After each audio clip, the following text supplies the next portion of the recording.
Alright, let's see if we can get this going. Another late stream. Unfortunately, I'm sorry. See if anybody actually shows up for this. But I'm just going to say hi.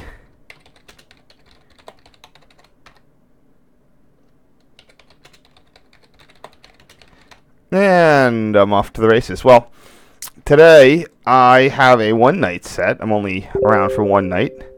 And I'm going to be doing a series of photos a little earlier in 2005. I'm doing my sort of 2005 retro special here. I've actually remanufactured a lot of the photos from earlier, so I'm still on my old camera, but not quite the dire, the really, I'm not quite so inexperienced, but I still got to get these done. So back in 2005, I was going up back and forth between Baltimore and Connecticut a lot. And this was a particular little set of photos where I just got a lot of bummer news all at once. It's a combination of a re-signaling on the Springfield Line, plus the closure of North Philadelphia Station was really picking up, or North Philadelphia interlocking was picking up speed. You might know from my previous stream I did the pictures from the last day of North Philadelphia. This is a couple months before that, so. I'm just gonna get going here, and a lot of this stuff was from the back of Amtrak trains. They were a little more back before Amtrak got rid of unreserved seating on the NEC. You could often get on an unreserved train and then be standing room only, and then stand in the rear vestibule. That was a little trick, but again, because I didn't have a ton of photo capacity and the camera was kind of crappy, there wasn't too much you could do with it due to the speed. Anyway, let's see what I can do here. We're starting off with just a quick thing in North Philadelphia of the new colorized position light gantry 4-track going into place for the eastbound home signal. So that was one nice part. At least they installed some halfway decent signals. Let's see if I can find what the old signal name is. Yeah, gotta redo these, but ugh. And I did not have a great one. Whatever. So.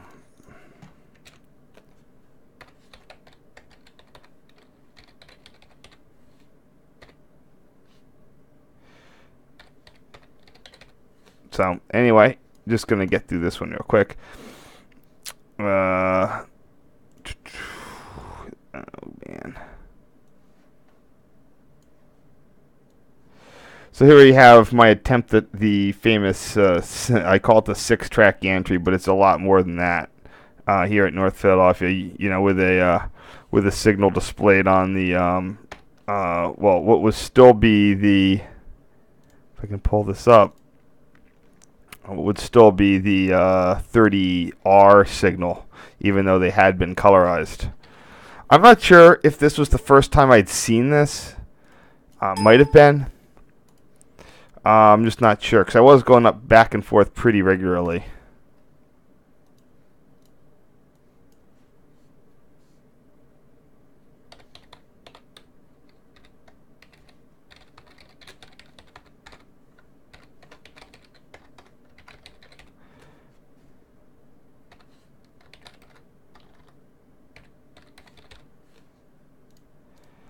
Let's just see what I have here for that. Did I get that right? 30R. Yeah, wait, no, that's the 28R. A little off by one error.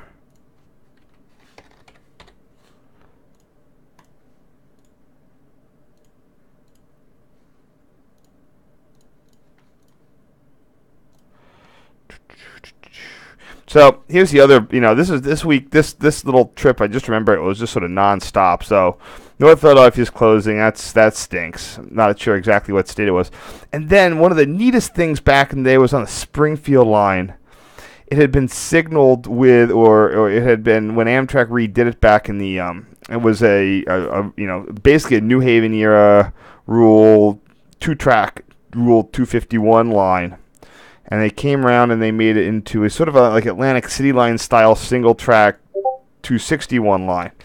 and they used all these US&S H-5 searchlights, small target, Michigan Central style, although the New Haven used it too. I don't know if they were former New Haven or if they were bought new, but they were all on modern mast mountings, and some of these, especially these ones at the 18.1 signal location at Meriden.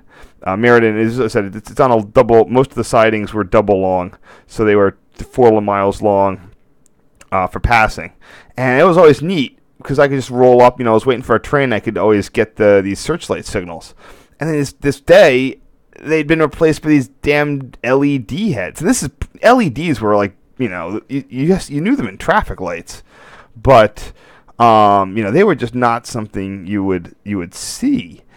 And it was just and I had been so confident. Here we go. I had been so confident that these signals were, it's like, hey, there's this era around the early 2000s where things would be replaced. It's like you knew that stuff could get replaced, but it's old stuff that would be replaced. And new things on aluminum masts and gantries, or things that had been resignaled recently, you would think this is good for 20, 30, 40 years. So if these were redone in the 80s, maybe they'd be resignaled in the 2020s.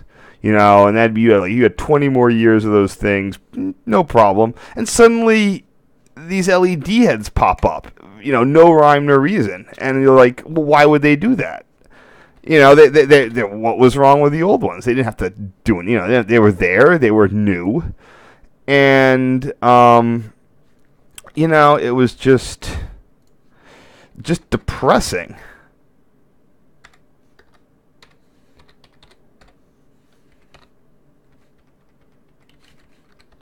Let me figure out how to name these.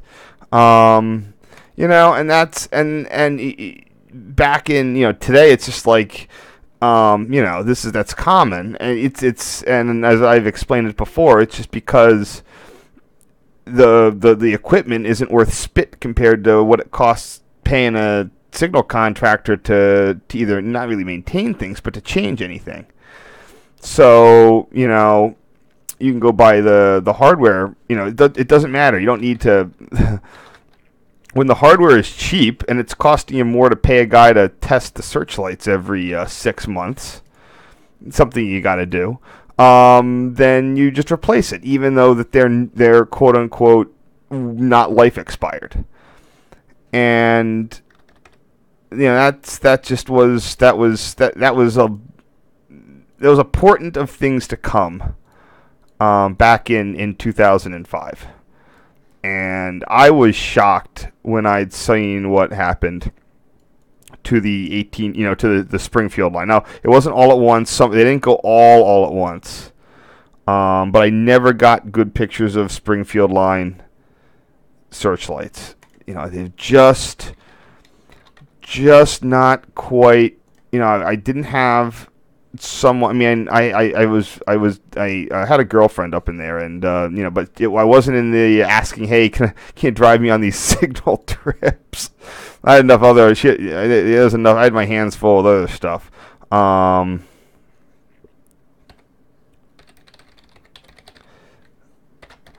But oh man, I just did not see this coming, and it was just there today, gone tomorrow, and this started me on,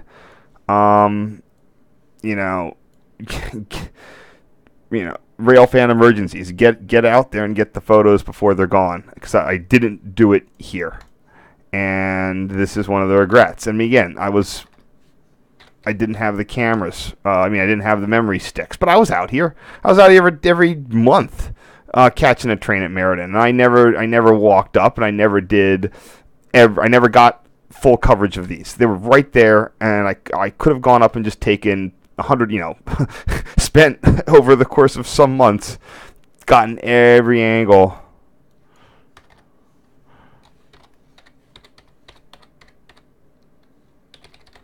And, and I didn't. Interestingly enough, there's still some of these H-5 searchlights on the NEC at transfer interlocking at the Reedville Junction. I think it's called that. It's where the old Dorchester branch splits off, MBTA approaching Boston. And they still have a couple of those there. They're sort of orphans. But look, Amtrak didn't even re-signal this. Look, they still have the relay cabinet and everything's there. Now, fast forward 10 years and they would have been replaced by the Rule 2562 system on the line with the cab signals. But, that's because, they were redouble tracking it. That's to be expected. But just this out-of-band replacement was just, boom, blindside. Oops. Don't want to double sharpen these guys. These old 3-megapixel cameras, if you resize, sharpen, they get all grainy. So don't want to do that. Amtrak had an interesting. I like the way that they were doing, with the decimals. You don't often see decimals on your number plates. You'll see, milepost 18.8 is usually signal 188-1, but Amtrak, even on the New York, I think on the Boston line, the Shore line, they put the decimals. I wonder if that's a New Haven thing or it's just some regional manager decided to do that. The other interesting thing is that track 2, I think, is the main track, and track 1 is the siding. Yeah. You can look at the signals. You get the approach. See right over there? It's approach medium. It's Quarry interlocking, which is behind me in this picture, and Holt. No, Quarry is ahead of me, and Holt is behind on the old siding system. And track 1 is the siding, and track 2 is the through track. Probably a holdover from the New Haven days. Just goes to show how hard it is to change stuff once it's there.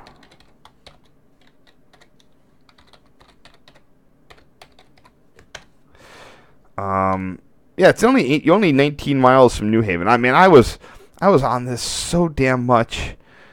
Oh man, what? Oh yeah,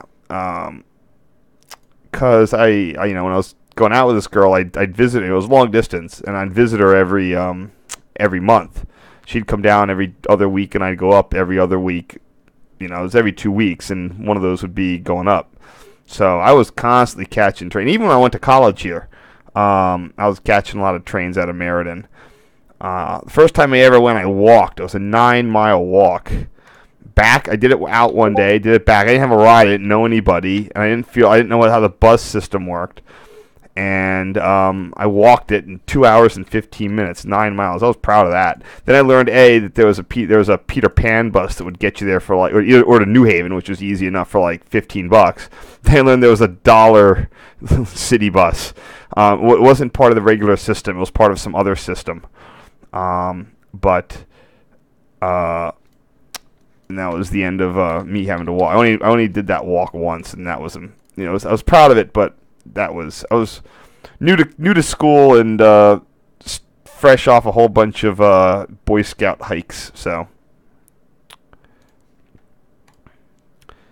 and now the Meriden station, I believe, is a double side high level platform with one of those goddamn elevator overpasses, which is the biggest waste of money.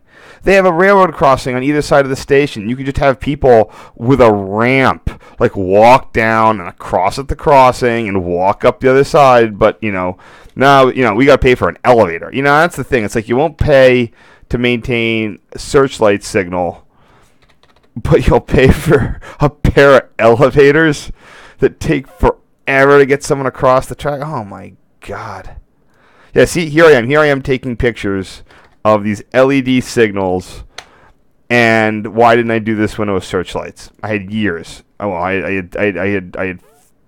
When did I get my 2003? So I had 2 years to have gone and gotten these pictures, and they're there. Whatever. I can't be bothered, and I got screwed.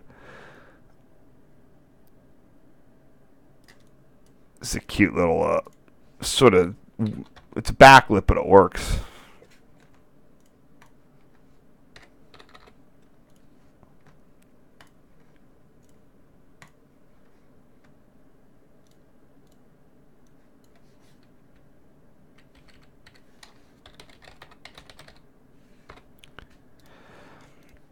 Yeah, Meriden didn't have like a classic Am Shack. I don't have pictures of the station. I probably talked about those and other things.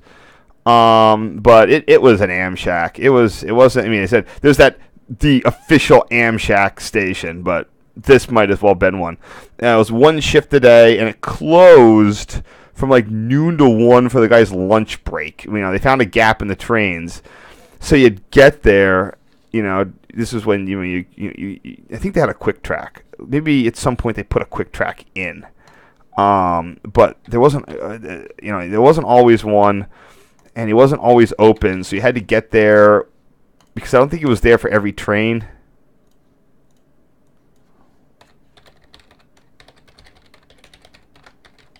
He'd be in there too. That was always the frustrating part. You know, it's that old school union thing. You know, he'd be in there eating his lunch, and he wouldn't help you. You know, because he's on his lunch break. You know. I know the advantages of seat collective bargaining and stuff, but you know that's what really turns the general public against unions. You know, when there's a guy there and nope, I'm on break.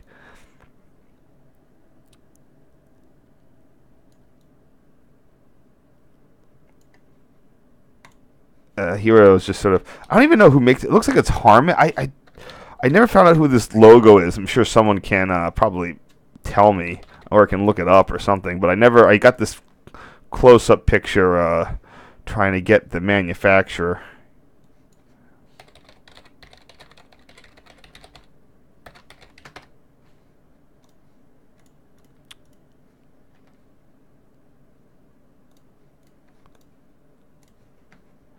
Oh, that's the extent of the first set of photos here.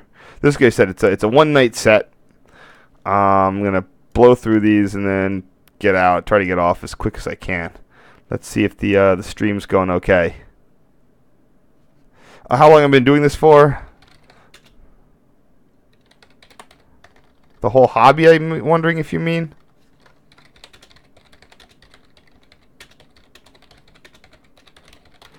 So I started all the photos and stuff in the late 90s, probably around 96, 97. That was with film and very limited. And tonight I just started about, I don't know, 10, 12 minutes ago.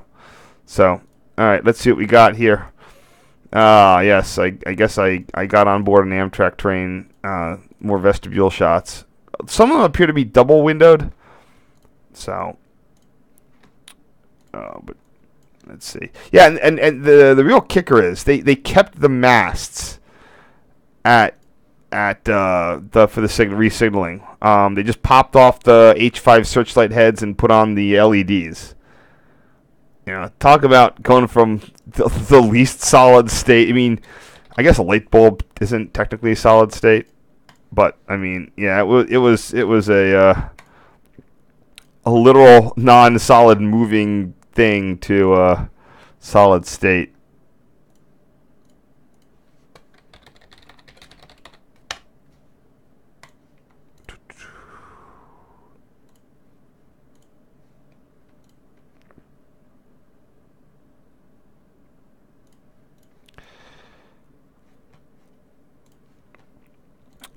Almost done. What? I feel like I already did this photo once before.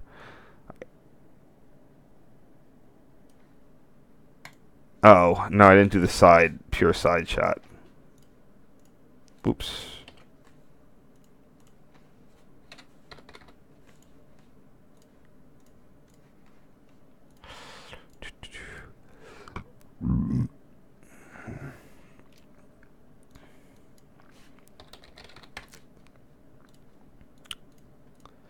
For my naming what did I do there? For my naming conventions, if I have an angle shot, I don't label both signal heads. I just do the one that's facing me. I don't know why I took a picture of this CT Transit bus. Maybe I was trying to figure out which. But no, I knew by this time what bus served it. Maybe because I had a bus fan friend. Oh God, I hate buses. But yeah, here it is. Oh, here's the fun part. Behind where the Meriden station is, you can't see it because the bus is in the way. There was basically it was like a some kind of shopping center, like a dead one. It was basically, man, Meriden downtown. When you used to go there, you don't think of it. It seemed fine. You know, it was sort of back in the day, back in the 90s and 80s. There was a certain kind of abandonedness.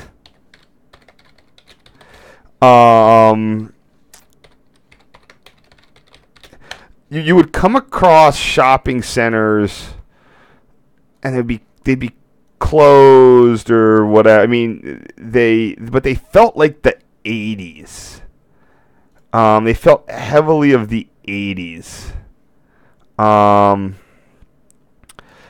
And because a lot of the stuff that was closed would have been built in the 80s, so you'd have like a lot of 80s stores and 80s fixtures and 80s architecture and an empty parking lot and a building that looked like there was nothing really going around with it. And that's definitely what was sort of going on with that. So when was this?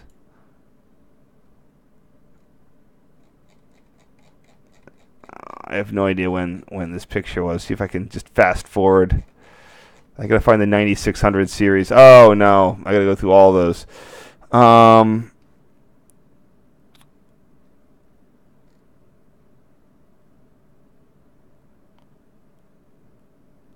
I just want to find this real quick. Oh, here we go.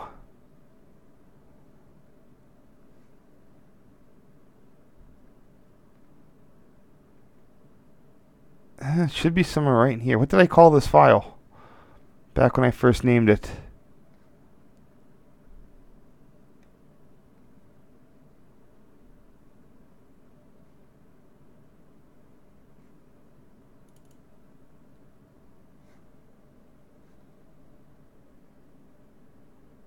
That's January 2005. There it is. Is it? No. Well, I'll find it. What's the number? 9644. Yeah, I used to not name things well. Was it 9644? Here it is. There it goes. Yeah, 9644A, because that's imaginative. But I'll just keep the file name the same. That way I can easily overwrite it. Yeah, so this was actually right after... I don't know where the new station is. They might have moved it. I think they moved it closer to downtown, so it would have been behind me. This is where the new platforms are, because they had to keep them over. And you can see they put in a little holdout platform too. Used infrequently, usually because they did have trains pass at the station on occasion, and they would platform on the little 2-foot wide holdout platform there.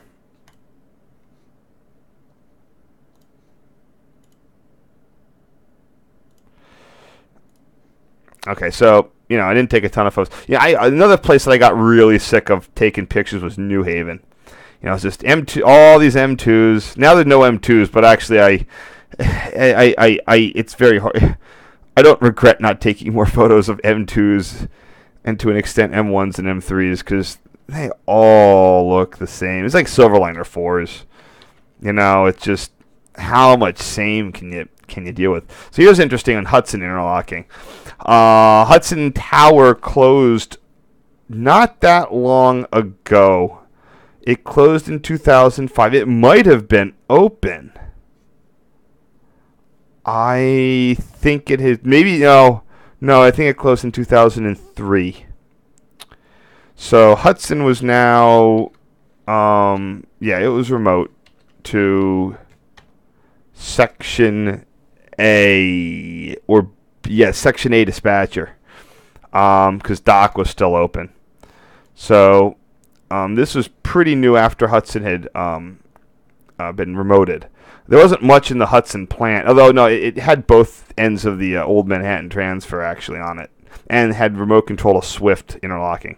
Anyway, the interesting thing here is, one, these switches at Hudson, which are still there today, although they're no longer pneumatic, they are still slow speed. This is a 15-mile-an-hour switch, so that's why they're all rusty and they aren't used. The exception is this switch here. I'm going to circle it with my little pointer here. That would get you into the yard, and there's the waterfront connection, which at the time was not electrified, but it is now, or electrified through. And this was a 45. That was a limited speed switch. And the irony is that this switch is here, but the crossover is here. So you can actually pull a train in on track, whatever that is. Let's find out. I always forget. You couldn't pull a train in on track 3 to the Hudson Yard. You had to be on 2. My friend who used to work towers and stuff up there would say that was occasionally a problem, trying to get trains into the Hudson Yard or just trains over onto track 1. So let's check our cheat sheet for whatever's there to there, 3 to 2. That's the going to be the 23 switch.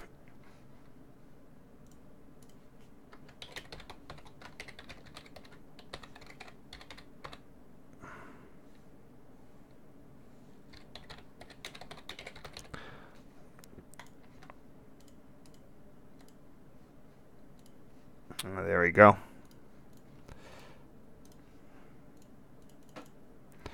Yep, here we have the new Hudson interlocking.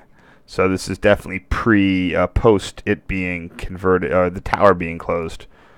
Yeah, I was definitely shooting through the internal window at this point. Maybe someone bugged me. I'm not sure. Let's see if we can get some of this red with some color balance removal. We're gonna need some more on that.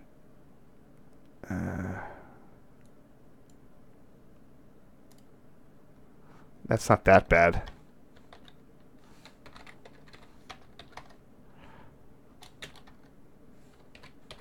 Nah, not the greatest, but nah, that red's hard to get rid of. And this picture's kind of crappy.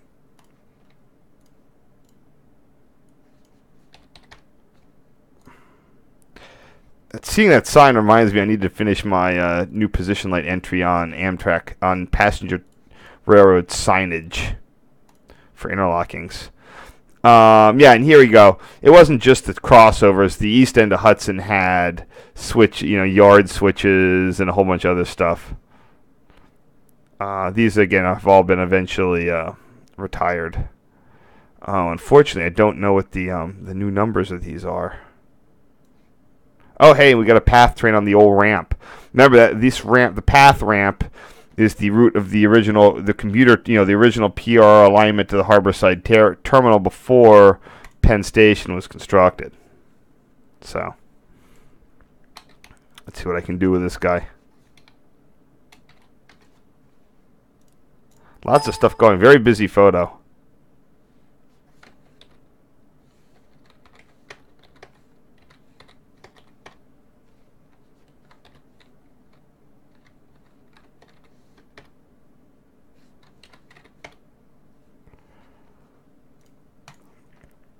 Around with the colors, get it kind of back to something nice. So this would be the opposite. This would be the 32 switch, the one on the thing.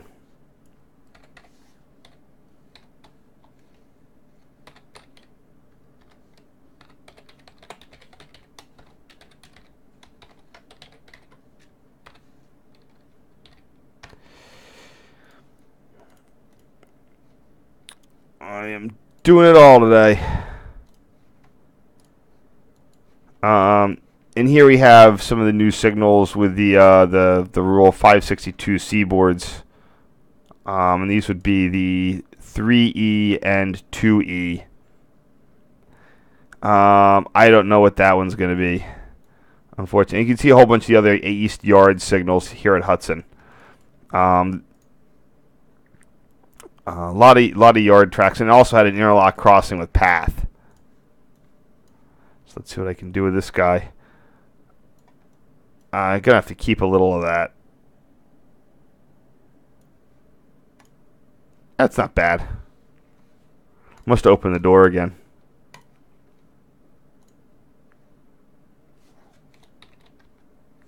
Note the even the 5.6 the signals, none of them are LED yet.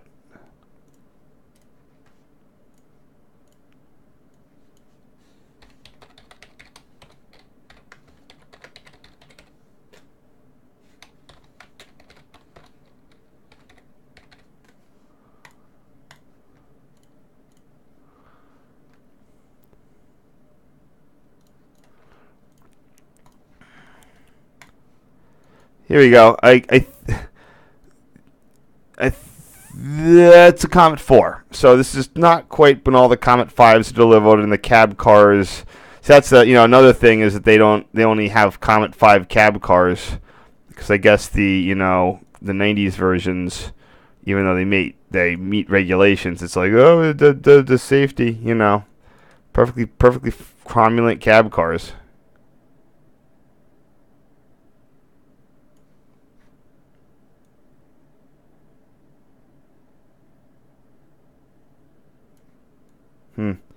How can I make this fit? Ugh. That's good enough. I know the Hudson Tower over there. I guess the door closed again because I'm back in red. That filter helped a bit.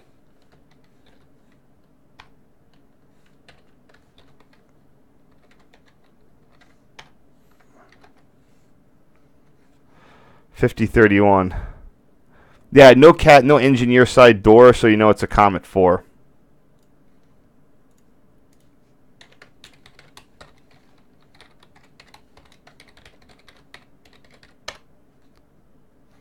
Also, you had the fleet of many colors, mixed Comet 2Ms, Comet 4, Comet 5. Wonderful sort of rainbow thing. So this is the new Amtrak Ray interlocking. This used to be part of Hudson's territory.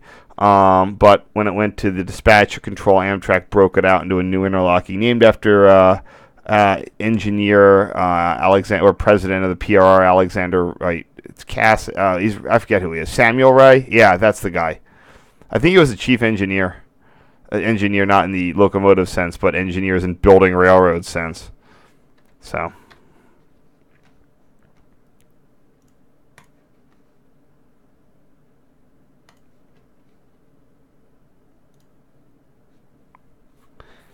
Yeah, it's a yard track. I'm not sure what the number is.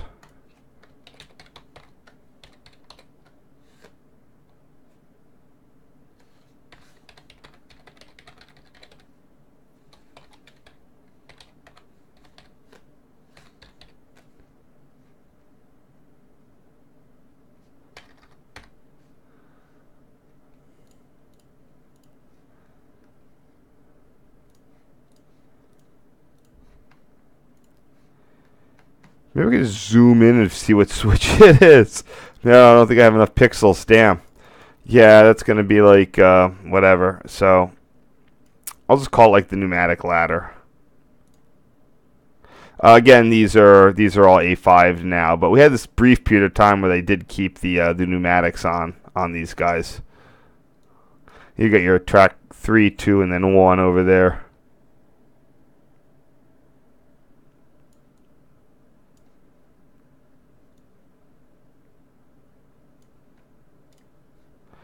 The auto greaser is a nice, whatchamacallit.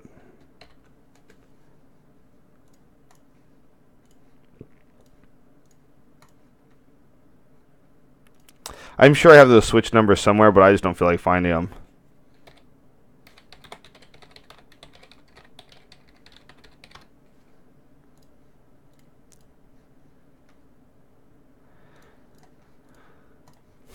Last one of this set. Oh, no, good. Now we're in dock. I can at least, although dock has since been ruined, but I can at least, see, this is interesting. It looks like it's busier than it is because these all used to be, PATH and PRR tracks were unified, when they were under the PRR. They were Hudson and Manhattan. And some of the trains, even some of the Hudson and Manhattan cars, the MP41s are branded as PR Keystones. So now I'll just pop over to my little interlocking diagram thing, find dock. Here we go. Which one is this? It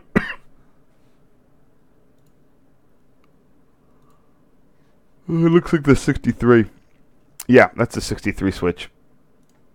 So, dock 63 switch eastbound.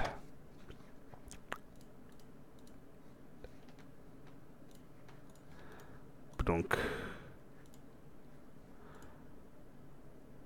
Oh, got some more people. So thanks for watching. Hope you find this somewhat entertaining or at least informative. It's going to be, like I said, this is 44 photos. Seemed like fewer than there. That's weird. I guess only 41. So I'll just do this in one. I'll do a set and then I'll pause and I'll come back and do the last couple. Bleep bleep bleep bleep bleep. So I was gonna say it's only 41 photos, but each memory card I used 64 megabyte smart media, if you remember those cards, and that could do 96 photos on my camera. So 40 photos was was a sixth of my total photo capacity. I got in real trouble. I mean, I'll do this set later. It's coming too soon to a YouTube stream near you. I'm gonna do my St. Louis trip in 2005, which was, well, that was a pretty fun trip. But I had major problems getting those pictures back. I totally. I mean, it was trying to take photos in the back of the what do you call that guy? The Texas Eagle on the old CNA with the B&O CPLs. I was at my girlfriend's, like, whatever's house, and I was having, like, upload the photos to my web space so I could clear them off the card, from, like, trying to get an FTP server going on, like, her like, stepmom's laptop or something. It was a little irritating. So that was a 63.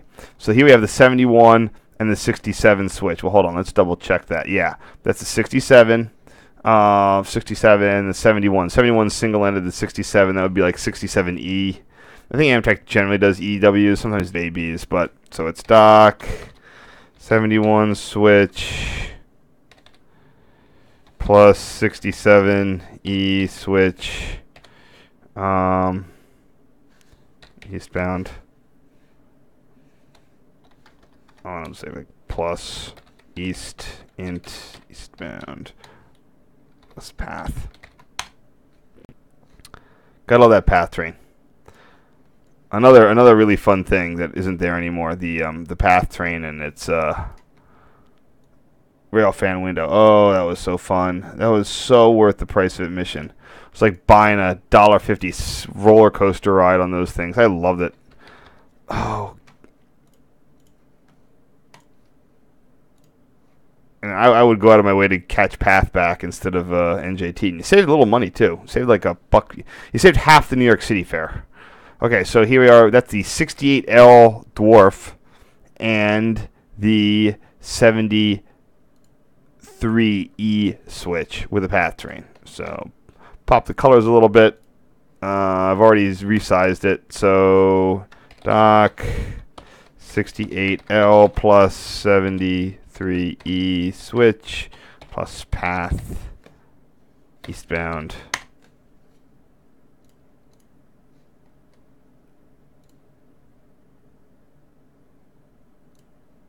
Oh, looks good. Moving on. Here we have the end of the 60. Usually, like, if a whole switch is visible in the picture, I'm not going to go labeling it east or what end I'm looking at. It just goes. I'm seeing the whole switch.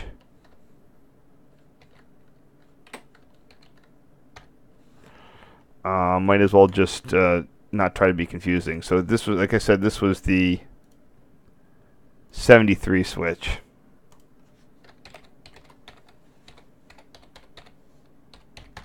That's a simple one. Boom. Next. Here we are under the path flyover. Let's see what we can make out of this. Square it off. Suck it over a little bit. Here we see path dock is a very interesting layout. It's sort of like it's a whole series of double shifts, so trains can come in and get to their platform very efficiently, and you can have a lot of conflicting moves because the middle tracks are they could support trains in either direction. So you need to be able to shove. If I'm going over to track 5, someone else can be coming in on. Another train can be coming in on track 4. So these are the 79 and 81 switches.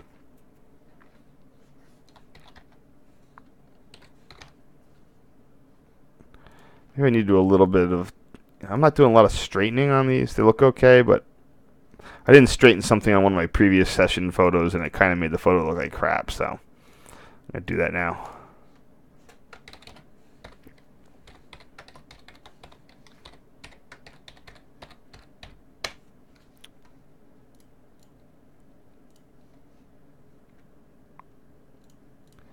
Double check that 7981 it is.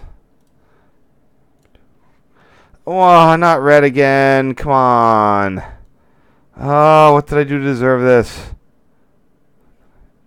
Well, there's Dock Tower. And then, if you don't know what you're looking for, like Dock Tower was, it's still there. It's a really nice looking tower. And you pass so close that a lot of people just don't know that it's there. You know, who just people who riding the trains.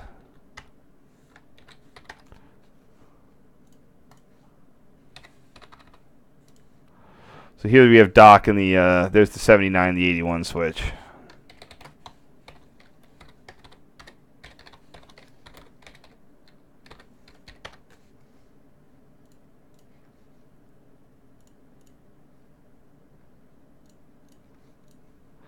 Apparently, Dock had an interesting system for the train director calling out movements. I forget exactly which was which, but apparently in each end of the station, so for one end, you would say, if you want to send a train from like track 3 to track 2, you would say like 2 go 3, and the other side of the station, you would say like 2 push 3.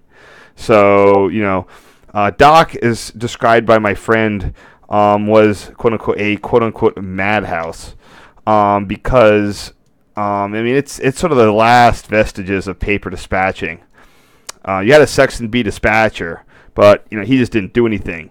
And Union Tower controlled Elmore and Union, and there were 2 guys in there. There was a levers and a train director. At Dock, you had so it controlled everything. It controlled Lane. It controlled Haynes. It controlled Hunter. It controlled Cliff, Dock, and I think Ray, but not Hudson, or not neither. I forget what it was going north. But in there I know you had one like train director. You might have had an assistant to the train director, but I'm not sure. You had at least 2 levermen, maybe 3, and a telegrapher who would just do train reporting to the dispatcher. And his job title was telegrapher. I mean, that's just wild. You know, you put that on your resume.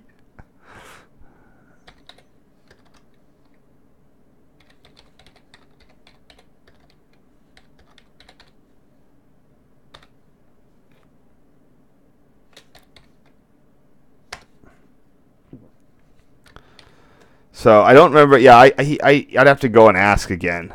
It did depend. It did depend on the time of day. If it was rush hour, you know, you'd have more. You know, you'd have a full complement of people. I think you only needed 2 levermen and a train director, and I think you had an assistant to the train director, and you had a telegrapher. But I'm not 100% sure on the assistant to the train director. There could have just been 3 levers. Oh.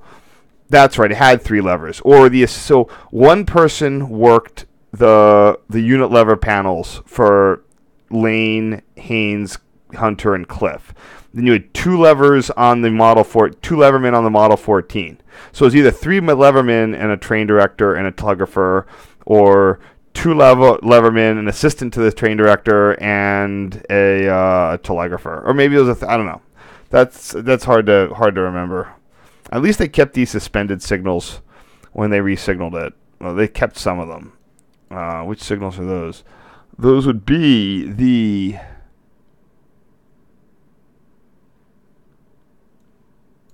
I don't know. Okay, these are the center 2 tracks. So that's going to be your 92L and 88L signals with Dock in the background there.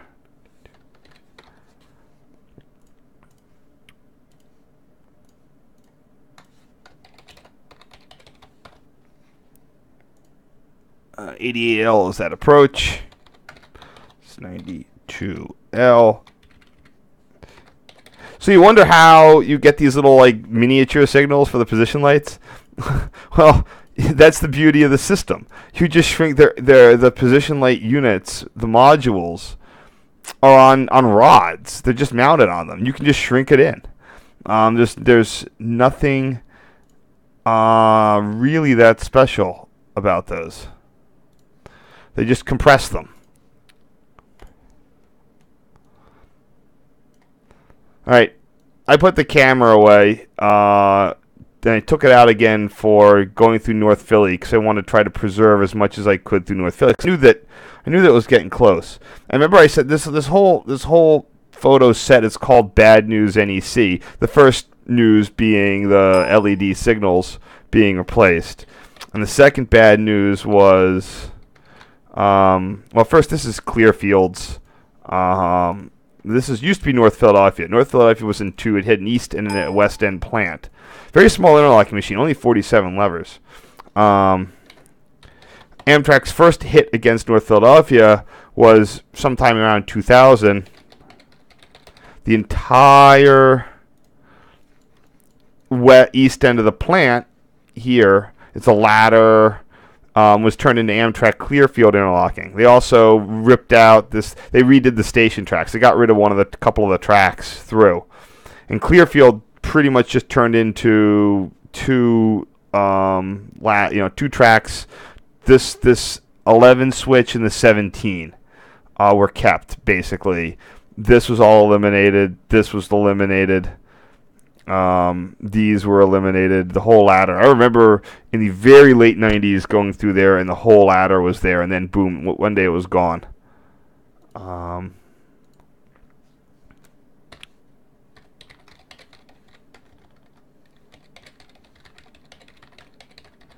Just do a quick thing of the gantry there. Yeah, here we go. Here are the two remaining switches. You can see, you can still see them. Look. See? There's the surviving switch, and this used to be the 11. But you can see where the 9 is. The wood is still on the tracks. And the other one was right there.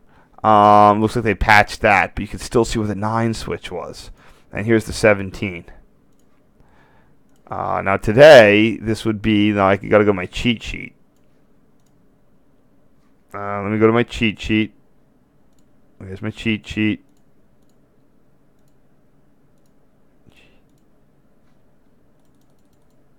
Nope. Come on, here it is. Today it's going to be the 43 and the 12.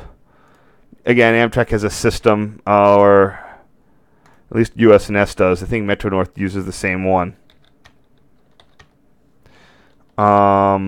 Where they number the switches based on how they do it. So it's going to be 43 and 12. Yeah.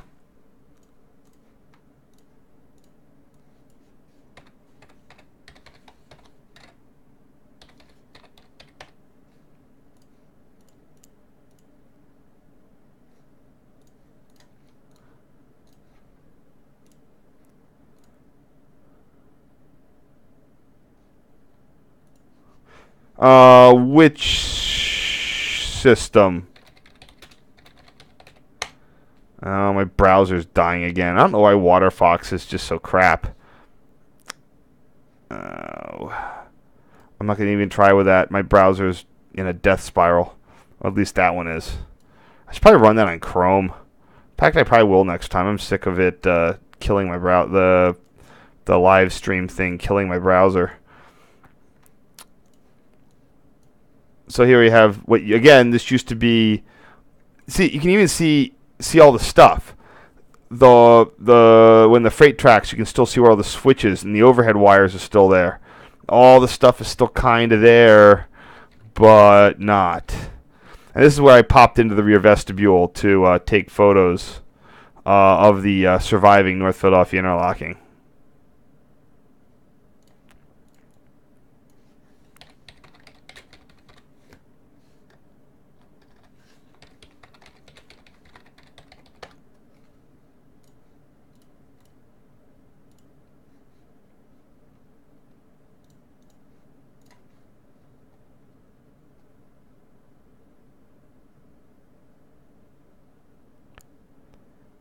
That's not good.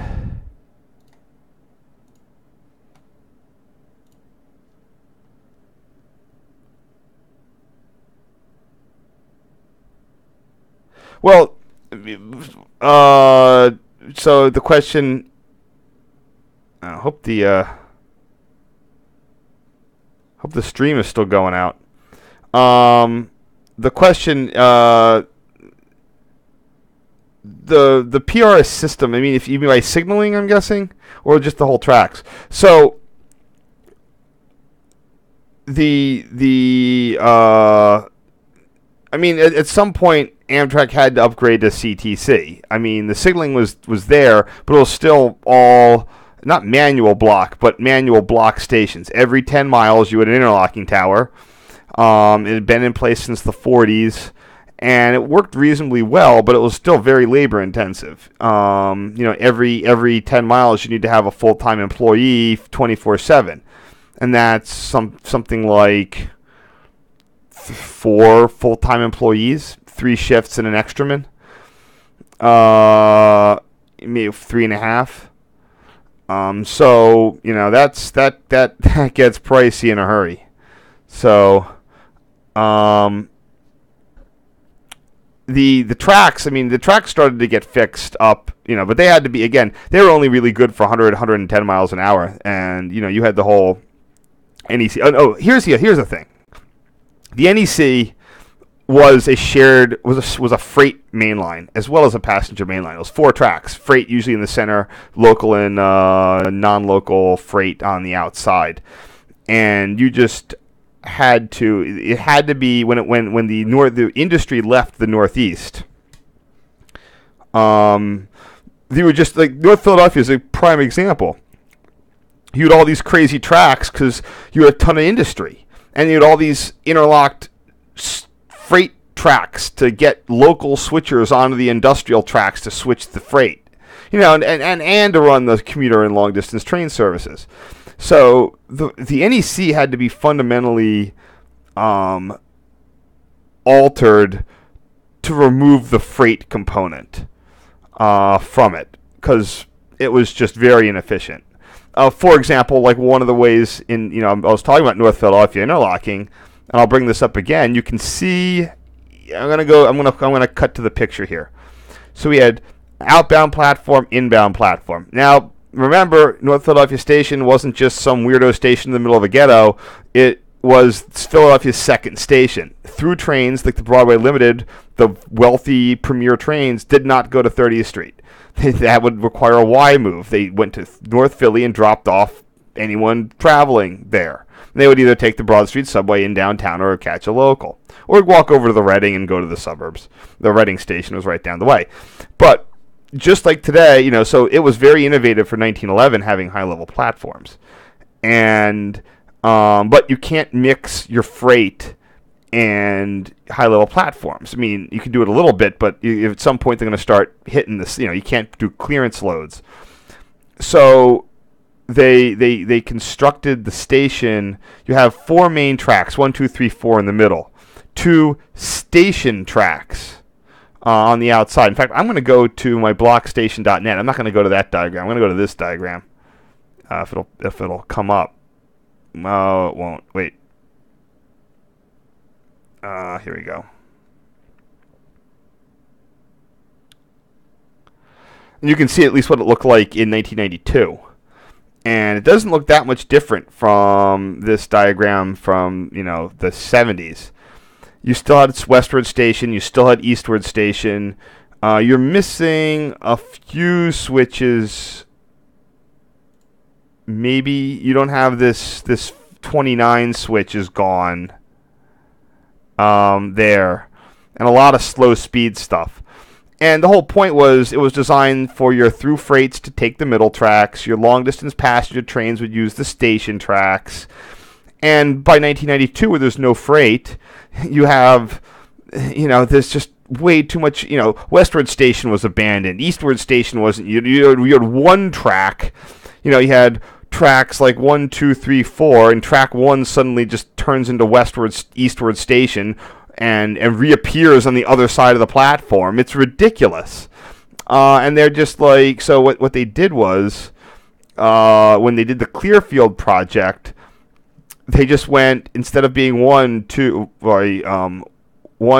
3, 4 westward station, eastward station, they just went 1, 2, 3, 4, and dropped that whole extra track. So it used to be, let's see, yeah, you had this eastward station, track 1, and then that had a switch like right here, and that became track 2, and they just realigned it straight through. Again, back in 1990, whatever. So, yes, so this thing that was 1, track 2 just does, I think, that. Yeah, they just moved track 2 over and got rid of the 41 and 19. It's like, it just makes no sense. It just makes no sense to have this way. I don't know what even they were doing back in the day. Well, it makes a little more sense back in the day, trying to get things platformed. But nah, it's just sort of weird and redundant, and nothing was stopping there. Nothing was really going there anymore. So again, here we have North Philly. And the new colorized, the new signal, the revamped signal gantry from the rear, and the cut. Of course, it's just cool that you see the cut track. I am actually very surprised that when they redid the NEC for the first time, that they even bothered to keep the same layout. Like it's just bonkers. I think North Philly. This dates from the NECIP, the improvement project in the early 80s, and I just suspect that North Philadelphia hadn't quite fallen so fast into the pit of despair that it was. Or, I mean, Amtrak had a station. You can see it right there. See this little guy, that little thing there? That's the old, and they had a manned station at North Philadelphia.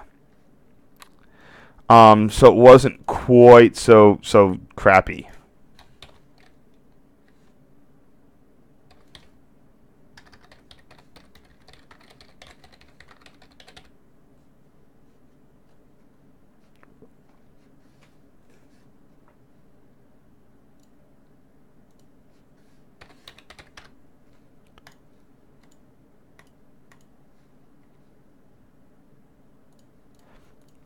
I hope that answered the question. I rambled on a little bit.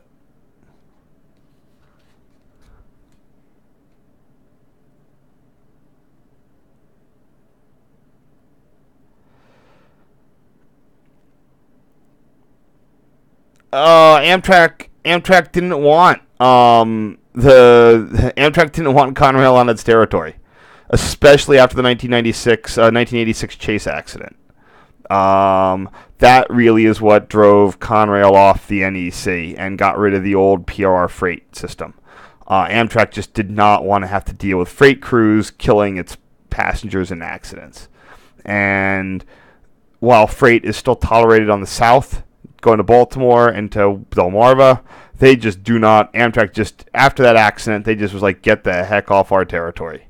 They did not want them. It was just a pain. And they just raised the rates, and Conrail sort of invented and it's fast. I mean, it's more direct too. The cross PA, the Valley route, and it was, it's a fundamental truth for a lot of the people who kvetch about U.S. and high-speed rail and Europe, and they're so much better. The U.S. style freight, the way we do freight, a U.S. style freight railroad is incompatible with high speed passenger. It's not every, you can run a few freights, or but it's at a fundamental, a pretty fundamental point. It just does not work.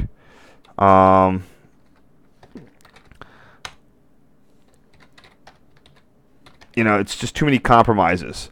The heavy freight cars, you can have your heavy freight cars are pounding the crap out of the track, at the very least.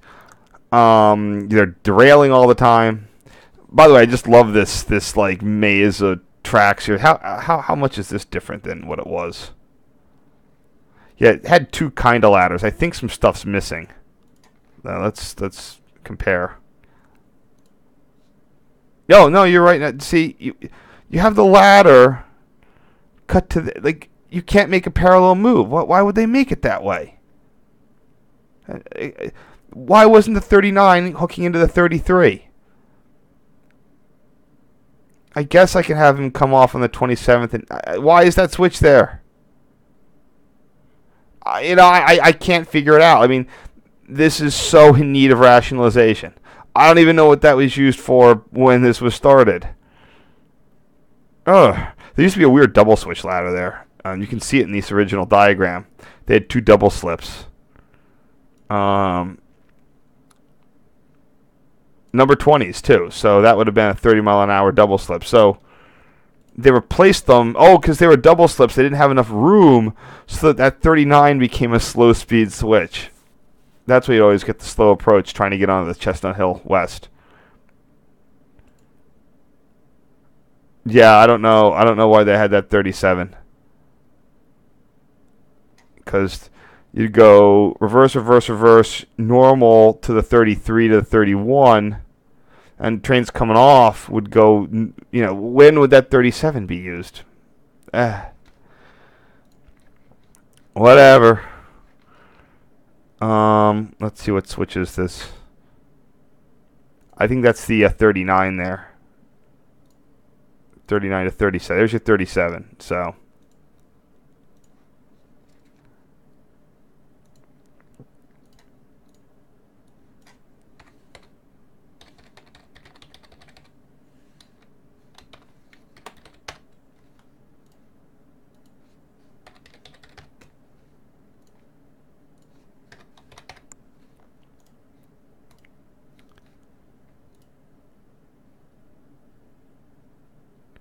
Yeah, the Chase accident is what really put... I mean, Amtrak was never huge. I don't think they were super happy with all the freight, but they at least tolerated Conrail until the Chase accident. And then Amtrak basically effectively kicked Conrail off the NEC. White periods, like, you're not running... I have a video from actually pre-Chase 1986. It's a Port Road video that I have. And it's from a Conrail train, comes down the Port Road, turns onto the NEC, and the NEC is just loaded with Conrail freight trains. There's it's daylight. They're all over the place. Cabooses, still in the age of cabooses. Everything's an amber position light. And as soon as that Chase accident happened, it was just like, that's it, you're gone. You guys are gone. You can't really... Amtrak couldn't just ban them. I mean, they basically says you're not accessing the railroad between this hour and this hour. You gotta put you gotta put speed enforced cab signals on the trains. You got to do all these things, and in Conrail, at that point, Conrail, there's a better option. And it's why would Conrail need to go all the way south to Philly just to turn all the way back north? So anyway, by the way, here we have the ladder that's been straightened, and you can see the difference between this number 20 turnout or a 15, which is good for 30, medium speed, and that guy, which is a slow speed. Oh God, I gotta fix the color again. Maybe the conductor yelled at me or something. I don't know. I feel like, why would I do this?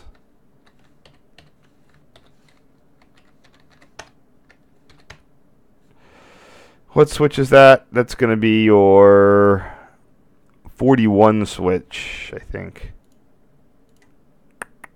41.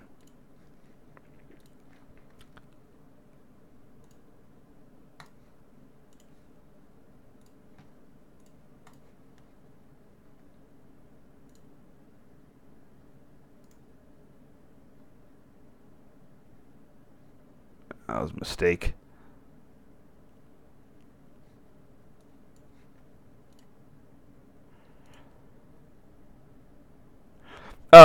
Yeah. So on the freight right now, the electric freight usage, that Conrail had already dropped the electric freight sometime around 1980.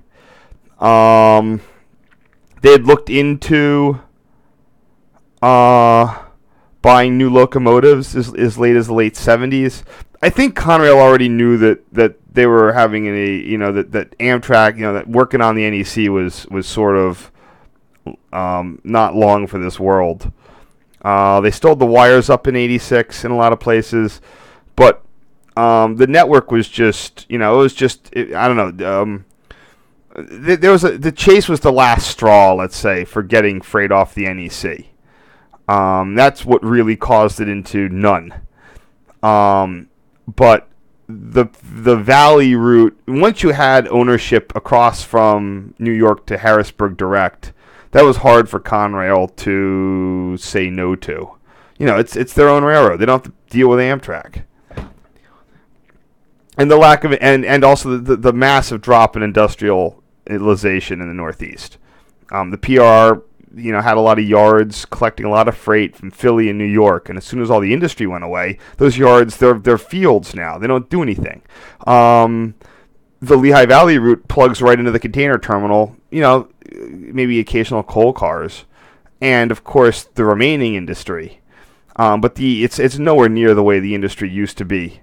Back in the day, you drive along the NEC, ride up the NEC. It's just you can see where all the factories just used to be, just creating streams of passenger of carload traffic.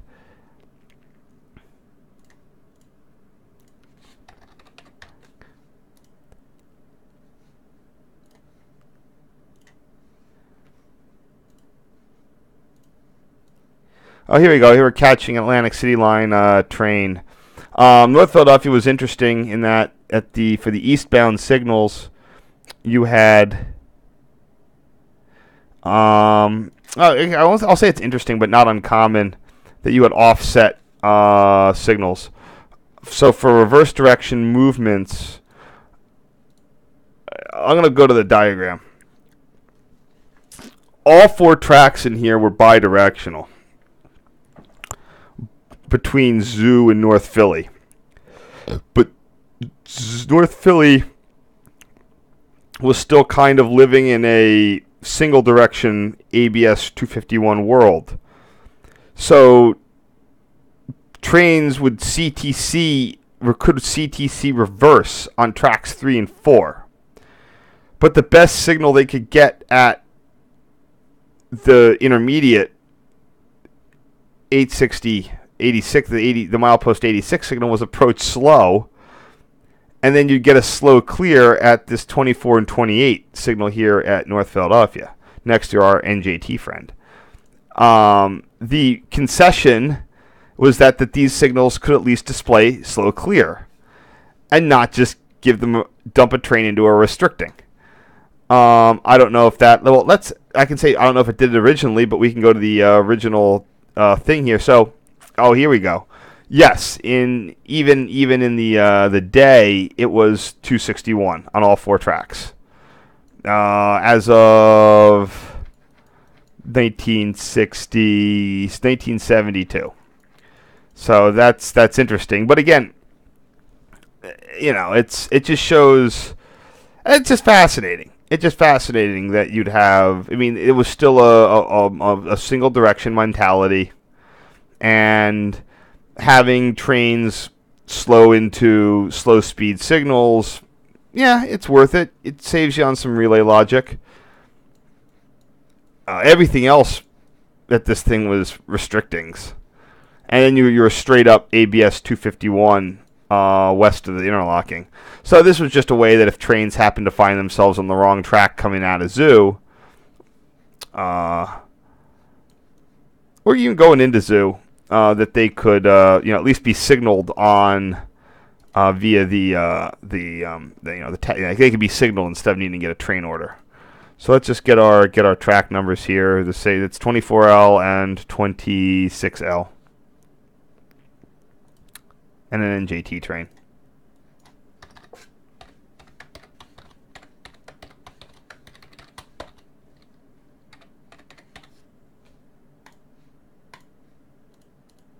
I guess in this run I did not get a picture of the old signal bridge on the road bridge there. Oh, wait, here they are. Oh, yeah, that's... Yes. No wonder it's bad news. So, in the space of my trip up to Connecticut and back, they installed the signal bridge. So there you go. In the previous picture, the first one, it was down. I come back a week later and hoping to get a picture of these signals right here on the old the bridge. I don't know if that bridge is even open anymore. Let's see if I can find out. Oh, this thing drives my computer to a standstill. Not my computer's particularly slow. It's just something goes nutso in the browser.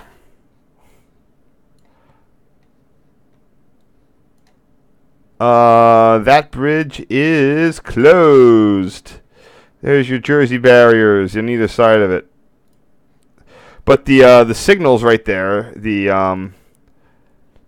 40L and 42L had just been replaced. Well, they put the new gantry up and they cut the 42L into these are the new 40L and 42L. Those are still bagged, so those are active. Those are bagged, and the dwarfs are still in service. And then later on, about 2 months later, everything was stood up.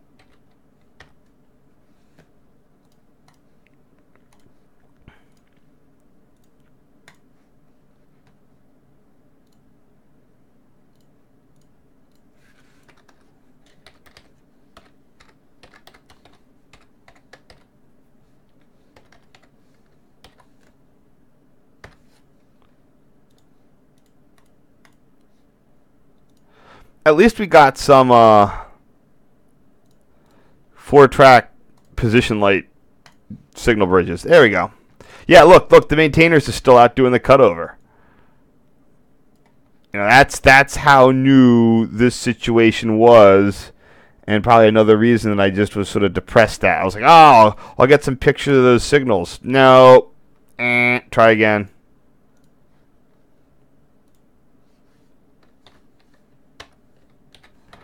We are almost done here. Thank you, whoever has stayed with me. I appreciate the company.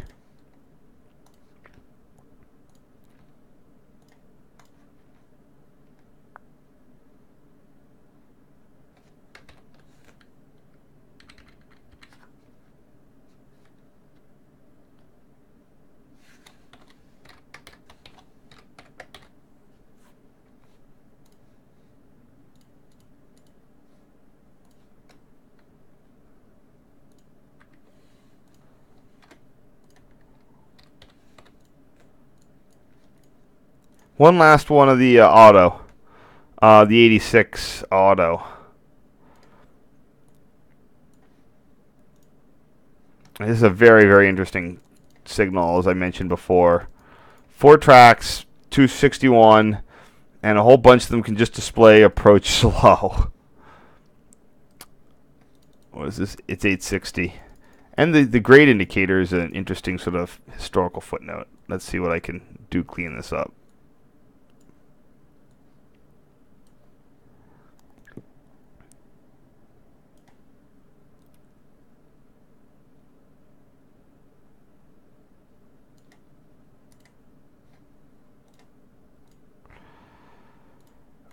That one cleaned up very nicely. You know, sometimes the color filter works better. You know, I guess sort of the ambiance of the particular thing.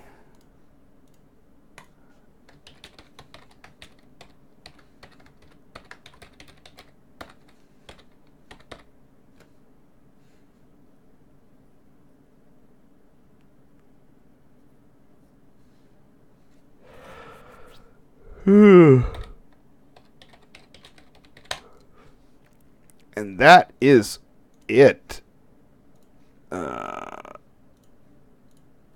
Vdoop. Drop those guys. Drop that guy. Let's see what's going on.